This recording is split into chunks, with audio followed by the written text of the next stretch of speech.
Och idag tänkte jag och Tess här på sin stora miljon. Ja, vi tänkte göra en liten vlogg där vi sticker till Hemköp, köper lite glass.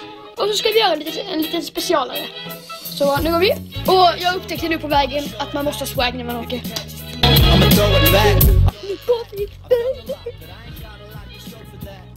Oj, fuck. Nu jävlar går vi.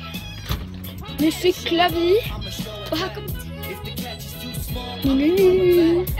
ja, man måste låsa. Man måste ju låsa, annars kan man bli rånad. Nu går vi på stenen. Nu går vi. Nu stiger vi till Hemköp. Och nu åker vi tillsammans, ja. Nu åker vi. Ja, titta, jag kan åka utan händerna. Ja, nu ses vi. Nu åker vi. This is rich bitch. I'm a rich bitch.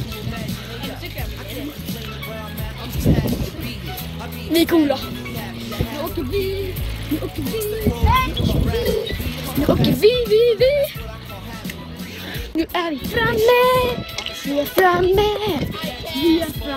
Yes, I can. Ja, hon kan. Hon kan det mesta. Inte så mycket då. Här är vi.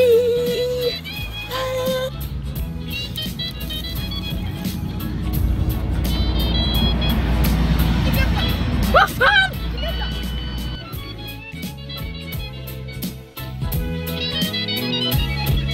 Okej, här går vi. Vi tänkte busspringa på ett hus. Nej. Det kör vi. Vi ska busspringa på ett troligt sätt. Okej, här går vi.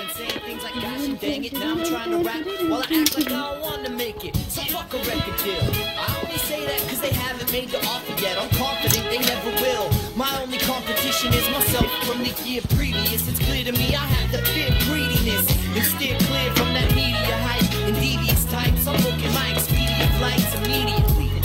That's right, I'm leaving tonight to find some peace on the beach where I'm needing to write. So fly me to France. I think it's time my life is enhanced. Teach me all about fashion. Let's go buy me some pants. There might be a chance that I finally find some romance with the fly little mommy who invites me to dance. Come on. So if she shows love, I'ma show it back. But if that catches too slow, I'ma throw it back. I've done a lot, but I ain't got a lot to show for that. I've done a lot, but I ain't got a lot to show for that. So if they show love, I'ma show it back. If the catches too small, I'ma throw Kör vi it igenom back. till dem och så tar vi dem. Nej, jag tror inte dem hemma. Vi tar det hemma först.